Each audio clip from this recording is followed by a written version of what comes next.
This is the Segovia Show. California has its share of problems, and God knows it needs fixing. So whether Gavin Newsom gets to be recalled or doesn't, we still have a gubernatorial election here in California for 2022. In other words, it's just basically a stay of execution for this point, because they're still next year to remove Gavin Newsom with someone considerably more competent. And it's along those lines that I have a guest today that believes he has the solutions to California's problems. My guest today is gubernatorial candidate for California governor, Diego Martinez. I got to asking my guest what solutions he has for small businesses on the challenges they face today in California, and what he would do should he be elected to preserve and protect our property rights here in the state. Because as you know, for those of you that watch my show, it's constantly under attack and it's literally hanging by a thread. Well, I should make mention, for those of you watching on YouTube, you're not getting the full interview. We get to talking about a topic that is not considered YouTube friendly. So unfortunately, for those of you that want to watch the rest of the interview, you have to go to my website at www.dangeroussegovia.com. Check out the show notes. You'll be able to see the entire interview there. For those of you listening to the podcast, don't you worry. You get the full episode. Yeah, it works differently outside of YouTube, unfortunately. But anyway, without further ado, here is my interview with California gubernatorial candidate Diego Martinez. Mr. Martinez, welcome to the Segovia Show. A little bit about myself and my background. I am a small business owner here in Southern California, primarily serving Orange County and Los Angeles. And as a concerned citizen of this fine state of ours that we see mismanaged, we need solutions to basically save our state. I looked into your interviews. I checked out your stuff, and by the way, I love the fact that you're doing it in español también, because our people are vastly underserved and they need to know the truth. So I'm grateful for that. But for those of us that don't exactly know you,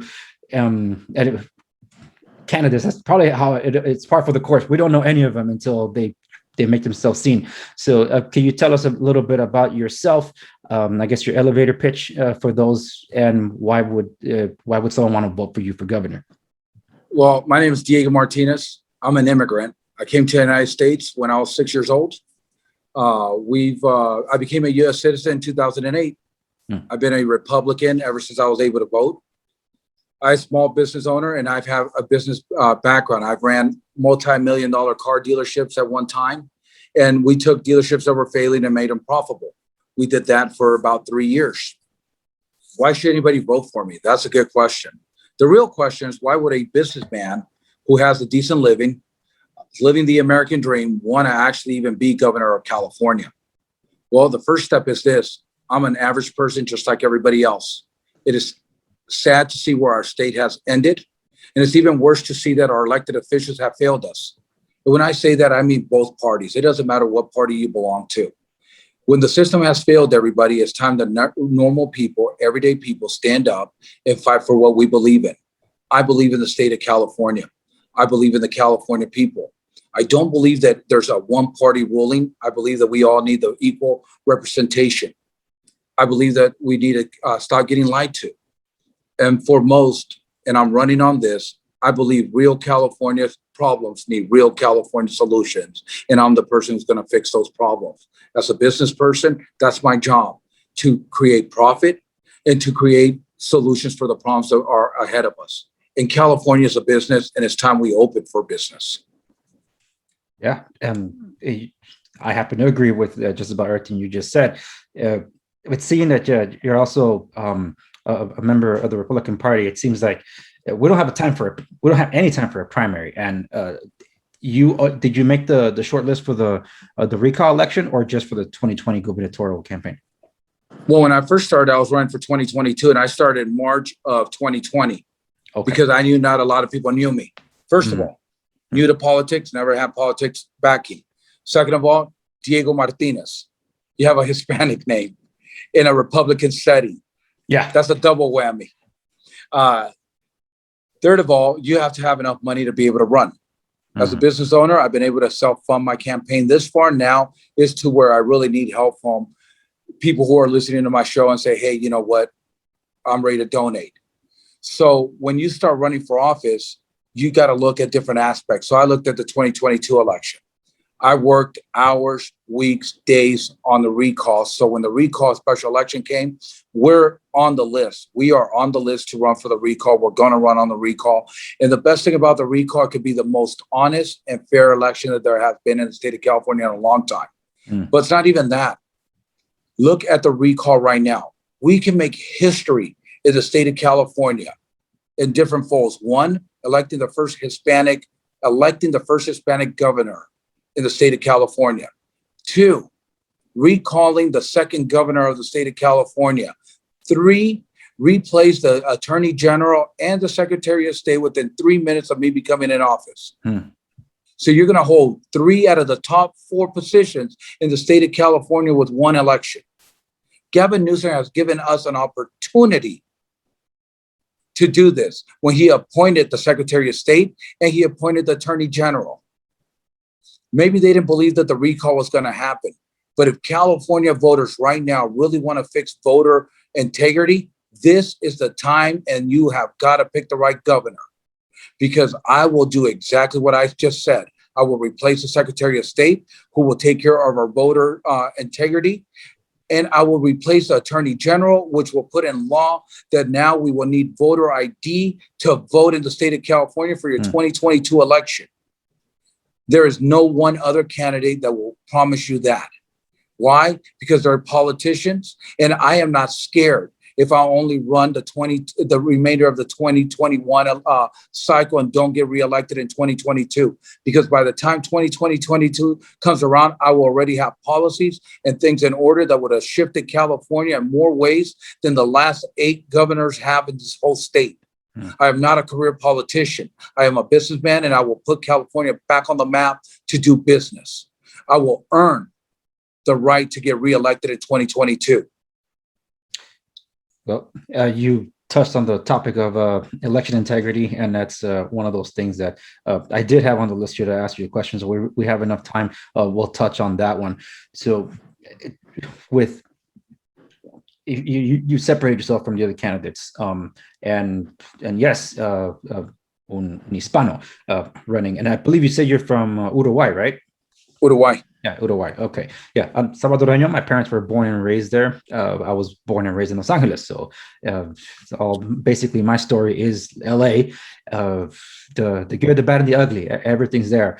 In fact, I'm working on a series for this month of June where I'm addressing fixed California. So on my program, I've dealt a lot with having to, it was unintentional, doing reaction series with respects to Cal exit, the California exodus, whatever terminology they want to use. The point is migration issue, more people leaving the state than have been coming in.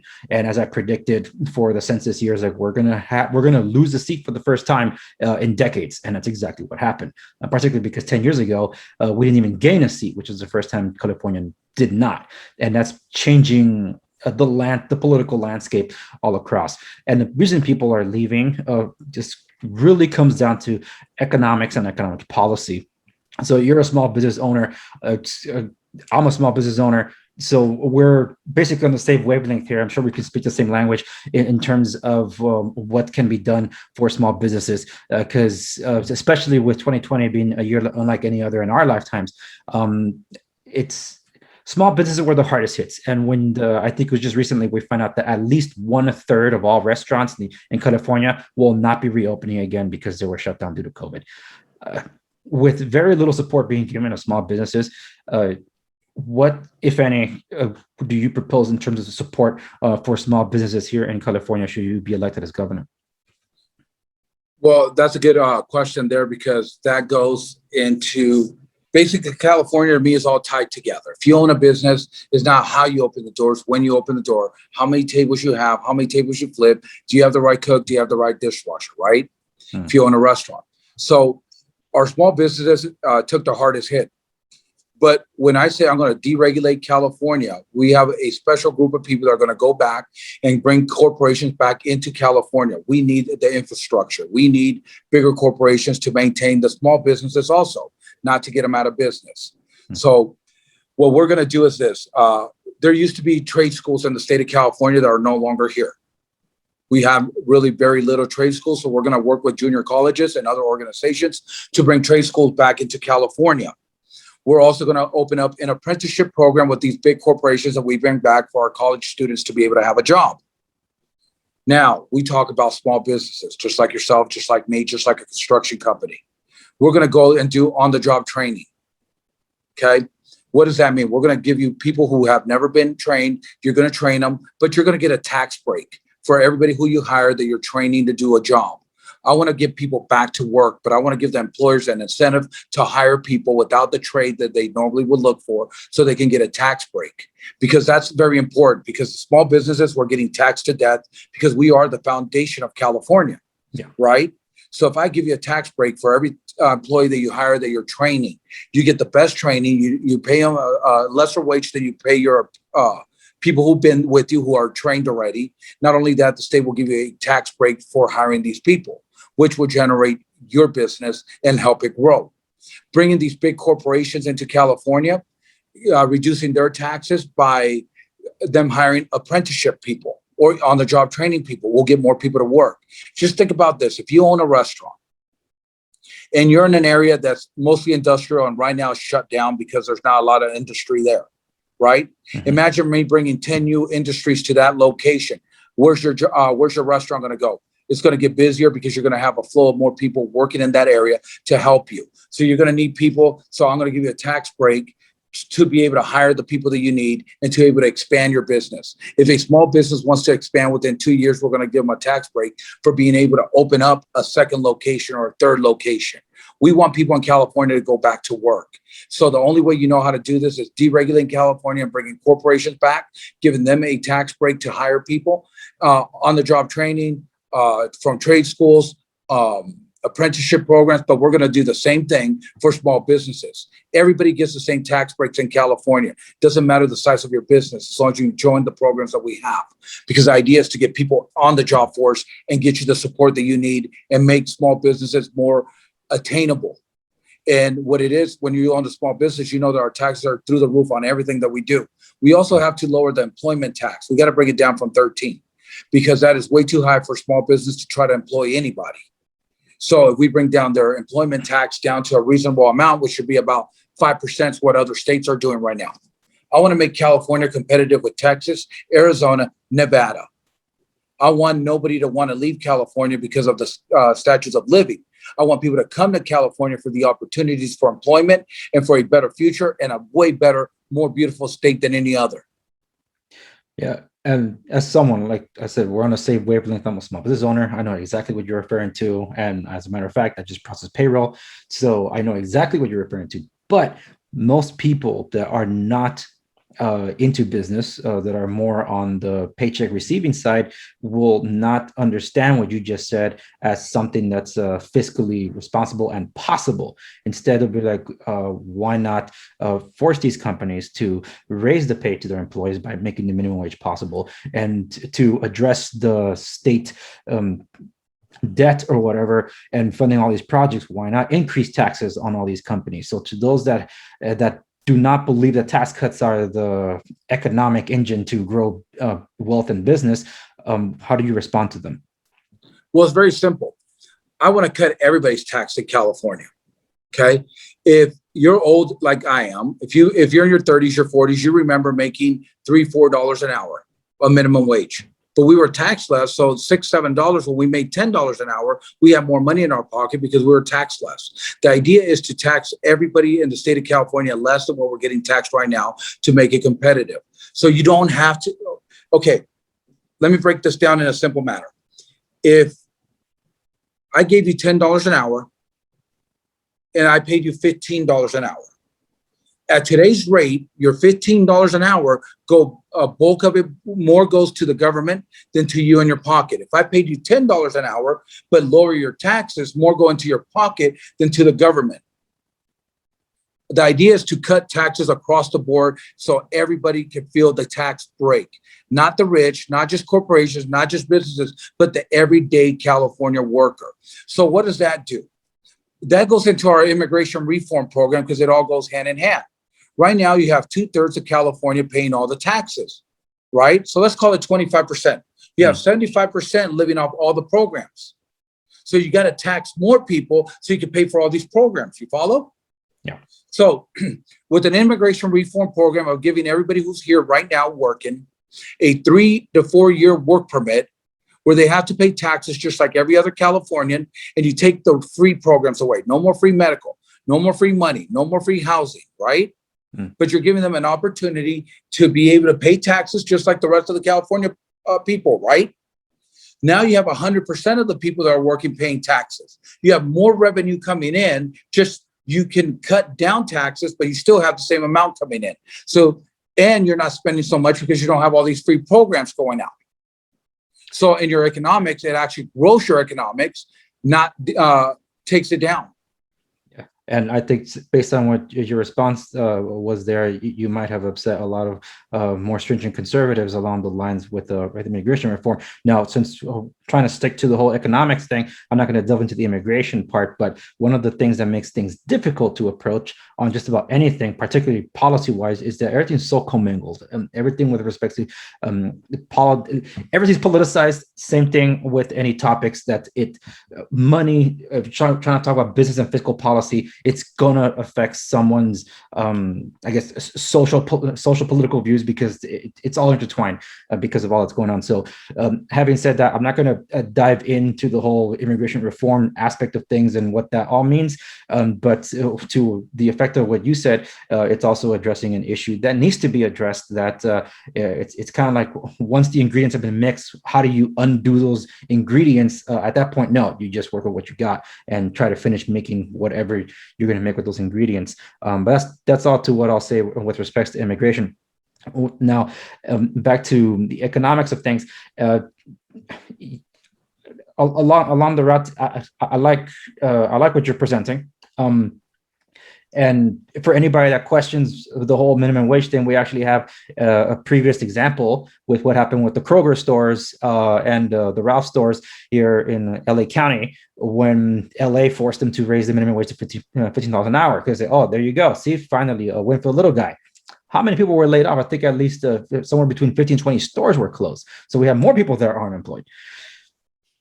So that's anybody suggesting that that's the best way to go by raising the cost. Don't understand that as those of us that have to employ, well, if I'm going to be paying someone twice as much, that means I have to make that up. If I'm going to keep the prices on my menu or my goods and services the same, I got to let someone go.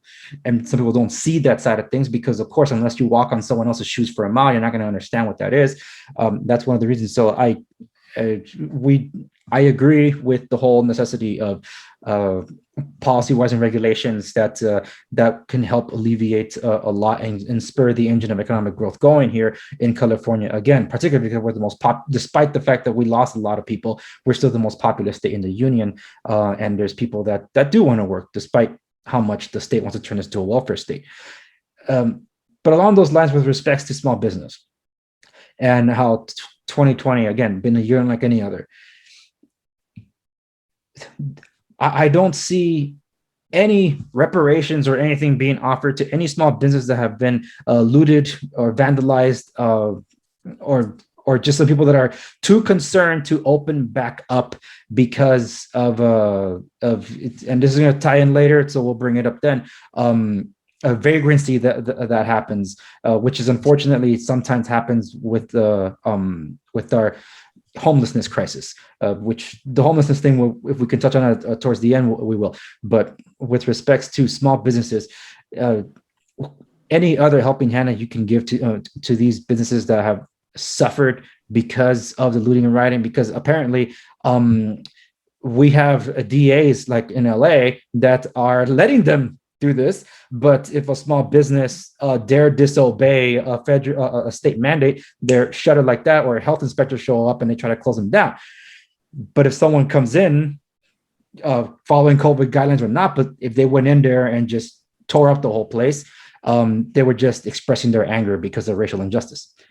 I guess it almost goes hand in hand. A lot of these small businesses want to see I guess teeth given to some kind of security, whether it's protecting our police force that can patrol our streets and can make the necessary I guess I don't want to say arrest because I don't know that's exactly the right thing, but to patrol our streets properly to the effect of that they can provide the security and confidence for these small businesses to reopen again, because those that haven't reopened, that are scared to reopen, it's like, what's the point? Some of them don't have the life, all their life is tied into these small businesses that have been looted and rioted. So first, let me start off with this. Gaston needs to be recalled. Okay, that's the first step. I got to say this, and if he's not, he better figure out a new application before I get into office. I believe in law and order. I believe that we fund our police department to the fullest and we get them to hire the right people. And what I mean by that, we give them enough funding where they can actually hire people who have social services and mental health degrees, and they can become police officers and be able to pay them the right wages. Second of all, when we talk about law and order, we need to talk about Black Lives Matter, destroying people's properties and looting and destroying businesses that have no concept, that have no involvement in what they're talking about, never were prejudiced, never did anything wrong to anybody. So I like what I like what Black Lives Matter says. No justice, no peace. I will go after everybody who's on camera who looted any one of those businesses, and they will be prosecuted.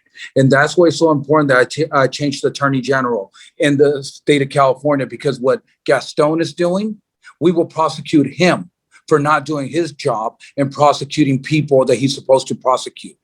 Second of all, we're going to look at every business that's been looted, and we're going to find a funding to be able to help them restore what they lost and get them back on their feet and get them back going. Because California, we need our small businesses back in place, and our small business owners need to know that the state stands with them, and so does law and order. And it has not been fair. There has been zero justice to everybody who has looted and disrespected our country and our small businesses, and they need to pay for what they have done.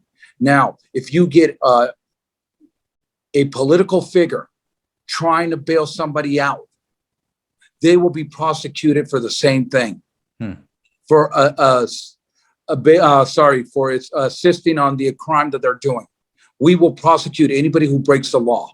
And I don't care if you're a patriot. I don't care if you're a governor. I don't care if you're a hoodlum. We are going to prosecute everybody who breaks the law. That means we have to go back and get away from Prop 47, 109.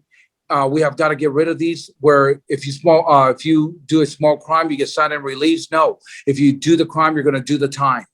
Bottom line, law and order needs to come back to the state of California. We need to fund our police departments better. Now, if any county, any city wants to defund the police, we're going to defund their government funding, and we're going to replace it to policing their streets. We are actually going to take it right back to what they're taking it away from.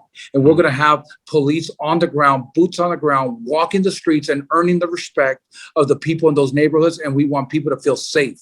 Our safety is number one, and there's no price to our safety. And I'm tired of hearing people saying defund the police. You know what? One bad apple doesn't ruin the bunch. But because if that's the case, Maxine Waters should be behind bars for what she did in that trial that was going on of that police officer. She instated hate.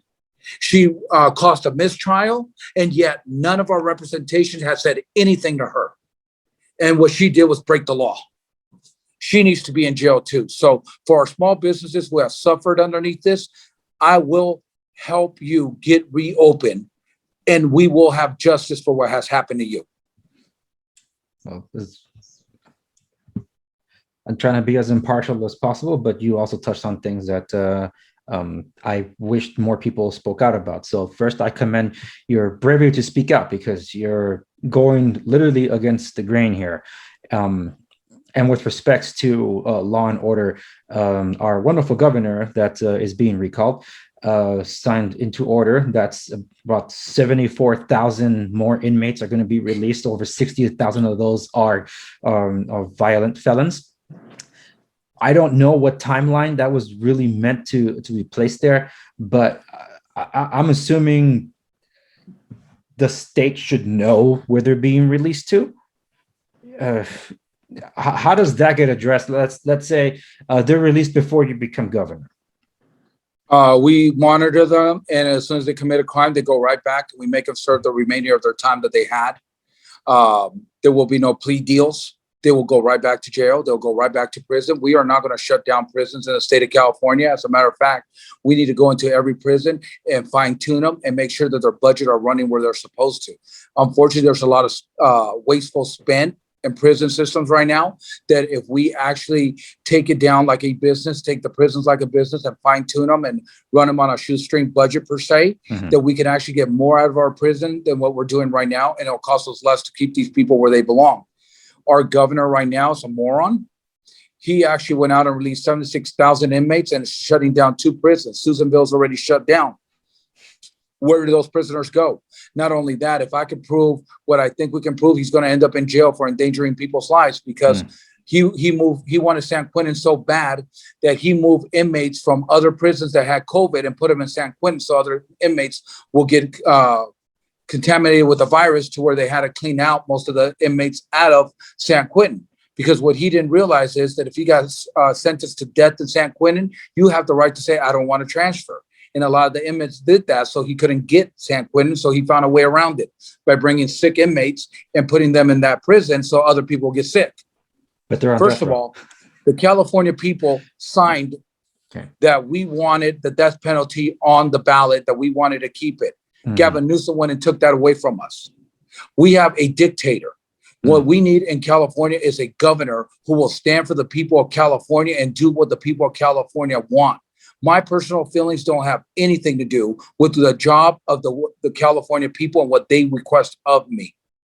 And I could go over different policies that would affect, because my personal feelings are completely different, but the law's the law, and you've got to follow the law of the state, and you have got to honor the people who put you in office. And we do not have that right now. Yeah. And I did not know that about what you just said about moving prisoners around. I mean, they're on death row, but God forbid they get COVID.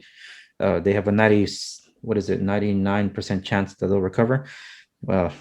Okay, so switching to, we could stay on that one quite a while, but I know you're also on time and you also had a long day, so I want to switch over to the next topic that I also want to cover, which is economic. This is still, I guess, in a way, still with respects to small business, but this time more specifically an industry that was hardest hit, and that's property owners. We had an eviction moratorium installed by the California Judicial Council. They never, ever issued an emergency order. They issued the first emergency order, and that was a stop to all evictions. The Pacific Legal Foundation was one of the first to bring, spearhead a conversation with the Judicial Council to rescind their unconstitutional, by California standards, law.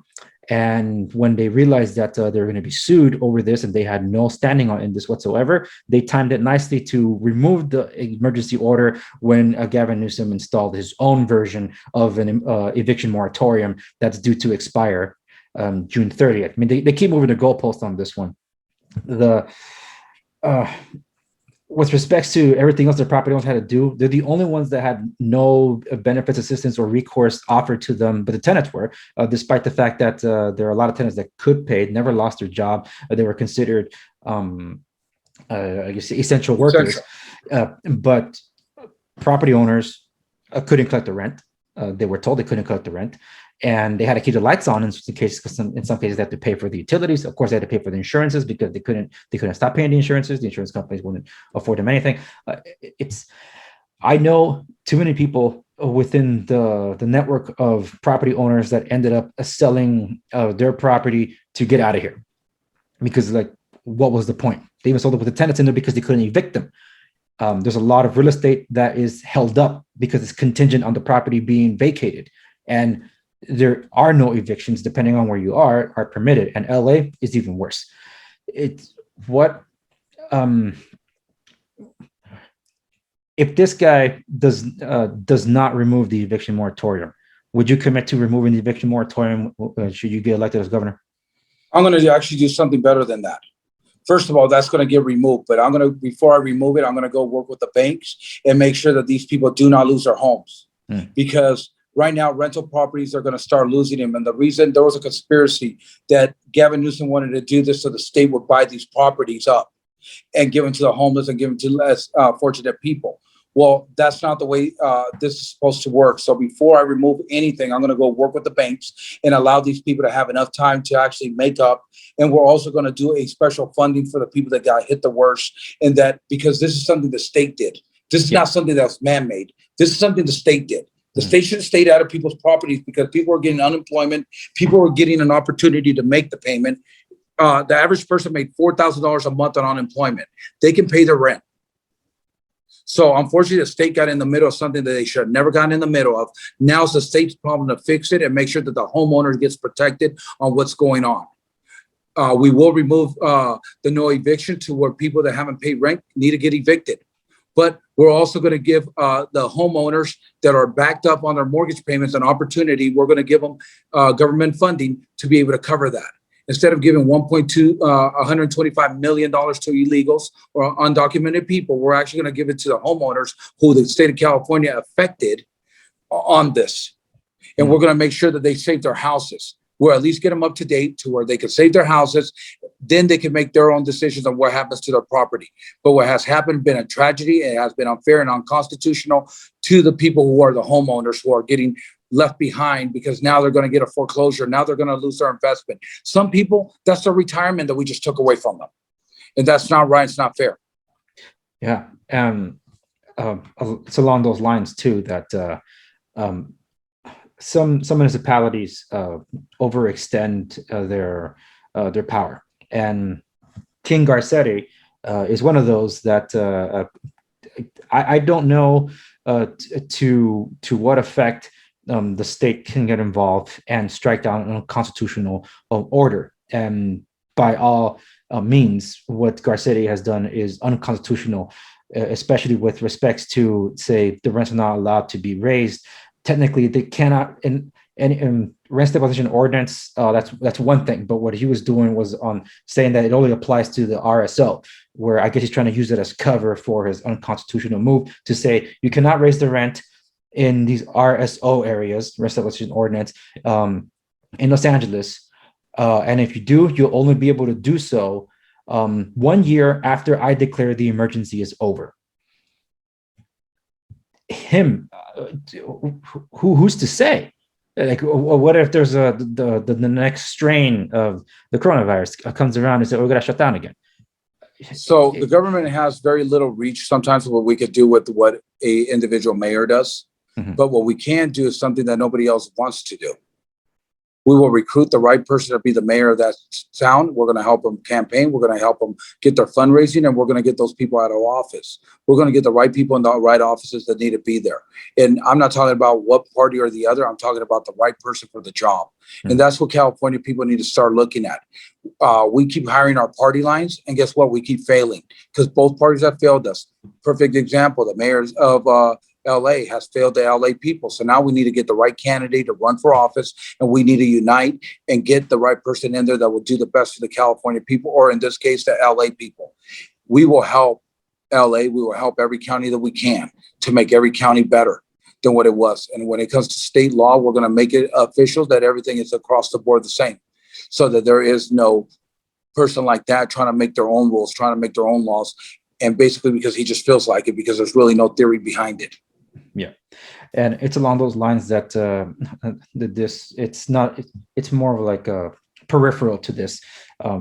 This one was property owners, now property rights, and as I stated on my program numerous times, our individual freedoms begins with our ability to own our property, so property rights, and those have been under assault.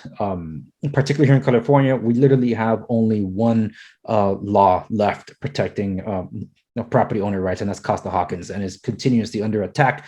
And with the governor passing AB 1482 and local municipalities doing more to erode that, I've always said the government take over a property is that very intent to take away our rights away.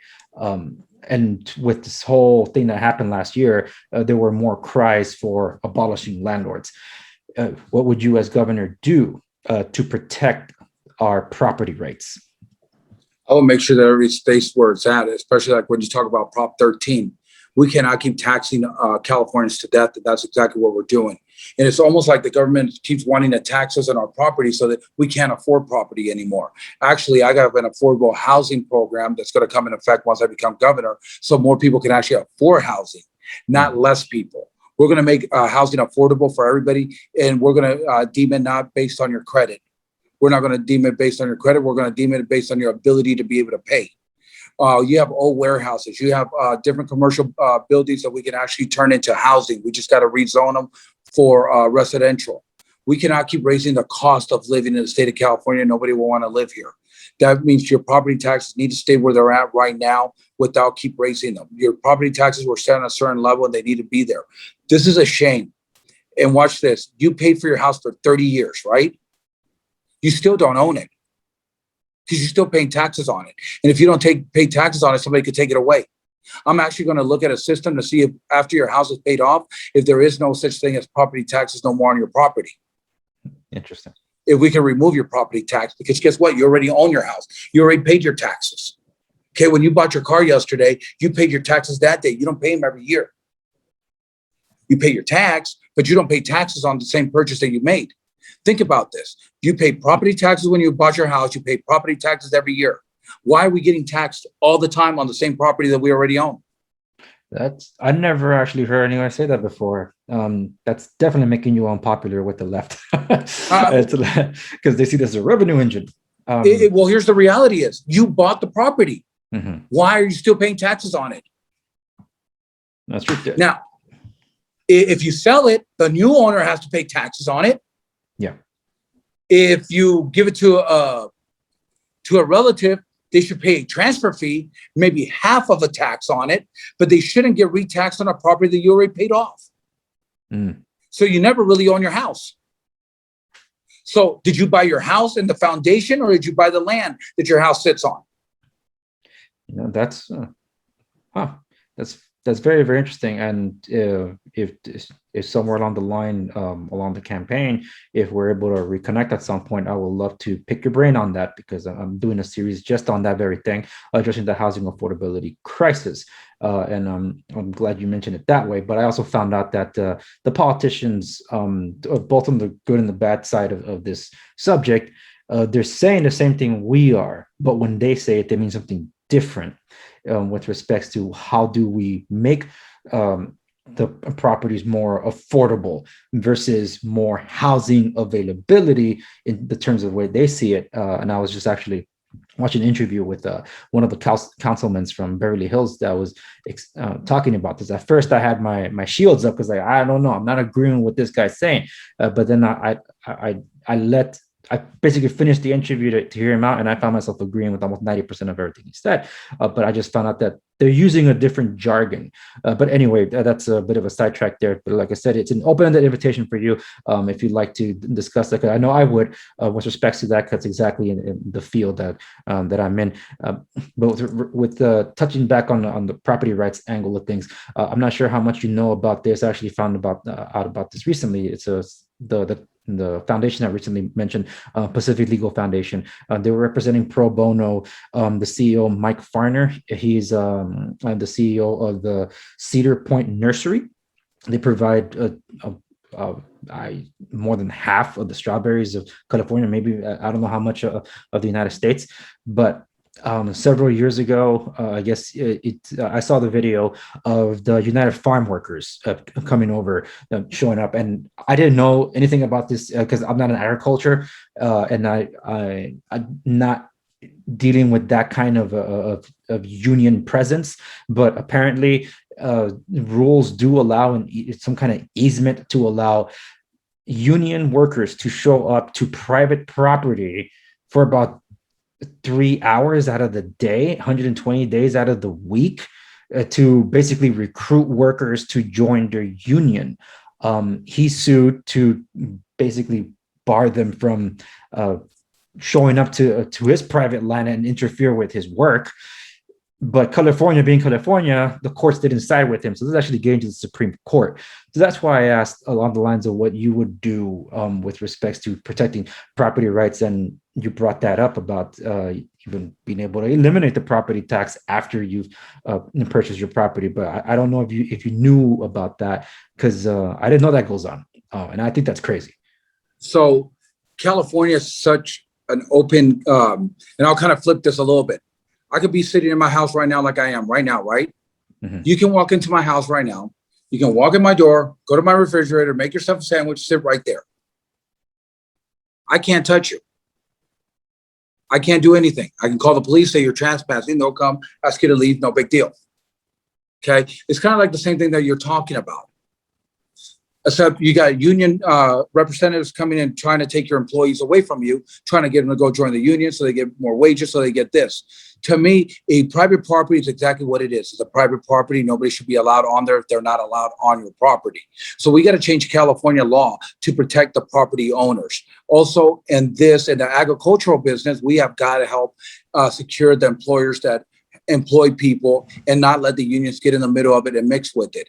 Because that's what unions do. That's how they recruited a lot of people. They used to threaten people from one job to go join the union until they finally joined the union. Well, we got to stop that bullying around and let people work the way they want to work. If you want to be part of a union, go join a union. If you don't, you shouldn't have to. But you shouldn't be at your job where somebody's paying your wages and being disrupted by somebody trying to get you to quit there and go work for somebody else, because basically that's what you're doing. Now you're working for the union. You're not working for the farmer anymore. So we're going to put a stop to that.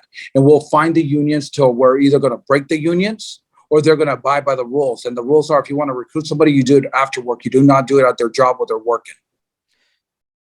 Because it was along those lines that finding out about that, I deal a lot with rent stabilization ordinance in the property management that I do, property that I own and my family owns and that I manage for them.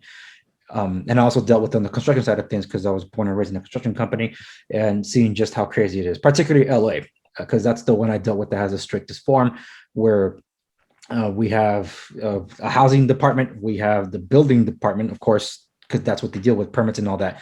But when all of them are involved, and including there's a REAP program, rental escrow account program, to basically be attorneys on strike for the tenants so they don't pay rent. Basically, if the citations for which the property owner has to resolve do not get resolved because none of these organizations talk to each other and they make it a living hell for property owners, technically the city can cite the property owner and saying that you failed to take care of your tenants, therefore you lose rights to your property. And that's what a lot of this sounds like, which is government takeover private property, like I mentioned before. And that was just at a local level. We have statewide rent control now. And that's why Costa-Hawkins is continuously under attack, because they removed that last one that we have. It feels like that's exactly what they intend to do. It's kind of like the unions just being able to walk on over. It's like, it's private property, it's not your business. Like an inspector is able to arrive to a property that's privately owned, but because in a rent stabilization ordinance, they can show up and start finding up the wazoo just to get the property owner to do something that's to the discretion of the inspector of the housing department that may or may not be aligned with code that the building and safety says. That happens all the time. So that's why I wanted to hear you reiterate your promise and position to defend us, and if to do anything with respect to being able to turn around AB 1482, because I know the California Association of Realtors isn't doing anything about it. Well, I actually have a legislator who's going to go with me to Sacramento who actually deals strictly with real estate. And me and him been talking about what we're going to change, and a lot of the stuff that you just discussed, we're actually going to change.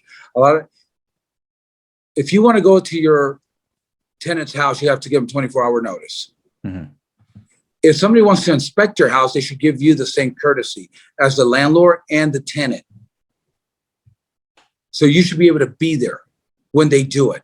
We should be able to see what they're talking about, and we should be able to fix it at a timely manner, not go in there and cite you, because I heard that they walk in there and they actually have condemned a house that really didn't need to be condemned. Mm-hmm. That could have been fixed. In a weekend, me and my friends could have gone there and fixed it. It would have been up to code, moved on. But they go and condemn the house for different reasons. And then they make it 3-4 times harder for the property owner to actually be able to do anything about it, to actually be able to save their house. So we're going to actually look into all the regulations. I actually have a guy who's been in real estate forever. He actually worked under a previous president and governor of California. And that's what he does. So we're breaking it down. He's actually going to make it more fair for the property owners and everybody else. And that's what we came up with, an affordable housing for everybody. So our affordable housing is able to help new homeowners or anybody who wants to be a homeowner. Basically, the biggest problem that you can't qualify for a house in California is because the prices are too high. Second of all, your credit might not be worthy enough, or you just don't make enough money to qualify for a $500,000-$600,000 house. If you look at LA, the LA area, your average house there, I think it was 500,000 or something like that. I looked at the other day. At least I know that the recent numbers that came out for our association was showing like 813,000, which I think is absolutely insane. So who can afford that, right? But you have these old, we're going to make, it's almost like they're going to be townhouses and they're going to be stacked like high rises, right? You're going to have 3 on top of each other, and we can do 120 units. We can get sell them for $200,000 each. Okay. But here's how it works. Let's say you move in, you and your wife move in. We let you pay rent.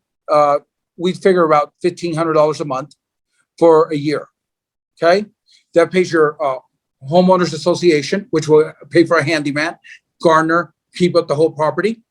And it'll pay for a home shield warranty for your complex, right? $200 of that's to the size of your real mortgage, only about $1,300. After a year, we're going to go to you and say, okay, you qualify to buy the house. You never missed a payment for a year. Here's the conditions of the house. It's actually $210 because of your closing costs. When you leave, you cannot sell this house for anything more than that. This property can never be sold for that. The developer and the bank will actually have the first right of refusal to buy that property back. $200,000. So if you live in it for 5 years, you get whatever you made out of the $200,000, whatever you paid into it, you can take that with you. But the house cannot sell for more than $200,000. It will never sell for any more than $200,000. The next person comes in, does the same program, does a year, shows that they're worthy enough. We back the bank on the loan. They start going into their mortgage after a year. Basically, your first year is your trial, making sure that you can afford the payment. They're beginner houses, and they're going to help people develop credit so that they can actually go out and get a better house. Now, you have your own rentals available. If somebody wants to go and rent your place, somebody's saying no, but we want to make housing affordable for Californians, and we want to make it so they can actually own a property. Ambitious, definitely. A lot of questions did pop up with respect to that. That's why I say that would make for just an interesting conversation to just focus on that very thing. Because one thing's for sure, the major thing that stands in the way of all that, regulations, and that's it. If you can revamp some of the building code and deal with some of the zoning to that respect and get some of the bureaucracy out of the way, possibly. Being in construction, if they can't do it for the homelessness, I'm not going to do it for something like that. But there is a private company that is doing something similar to that. I'm not sure you heard of them. They're Divvy Homes. They're doing something similar to that, where it's a rent-to-own type program. There used to be some kind of loans like that for vehicles too, but they're doing it for homes. I didn't see that experiment happening here in California. I couldn't find anything here in California, so they must be doing it out of state. But they started out from here. So, but that I knew for a fact that wasn't an experiment they could do here, and they were somehow, some way trying to cap that the value of the property, if you will, for when they consummate the transaction later on. Now that they rent it, will they buy it? The whole intent is to build the credit along the way. But like I said, it's an interesting conversation that I will, like I said, open invitation to be able to dive deep, to be able to discuss that. We can make the schedule work, basically. I'd love to sit down and discuss it, because from what, like I said, I have a legislator who actually does all that. He says we can make it happen. Just like you said, though, we got to cut a lot of the regulations. We have got to cut a lot of stuff.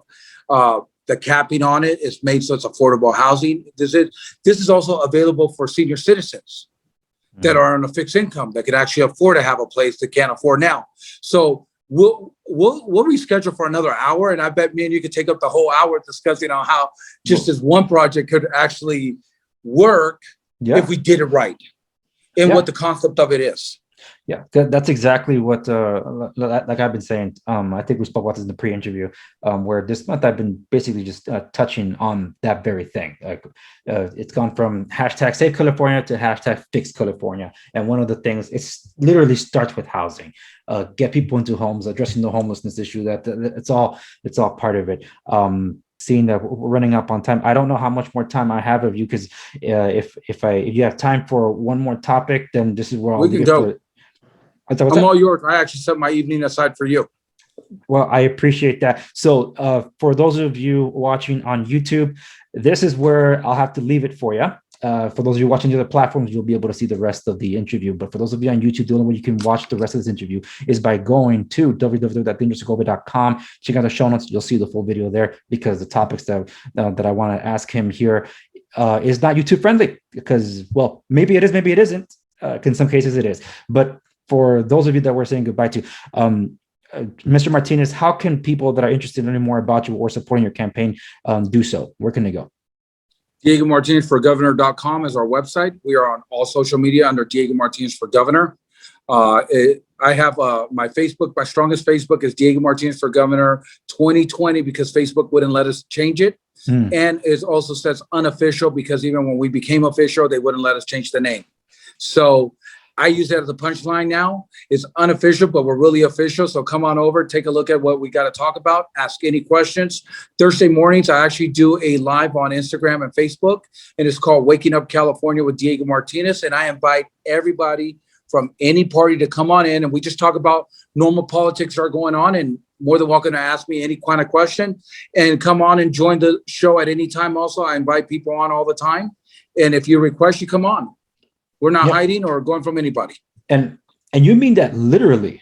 So for those of you that didn't catch that, when you do your IG lives, you literally bring people on with the live feed, and that's interesting. So you're a man of the people, want to reach out to the people and connect with the people, and I can get behind that. I respect that. So again, for those of you on YouTube, this is where we'll leave it, and the links for Mr. Martinez will be available to show notes to accompany this episode as well.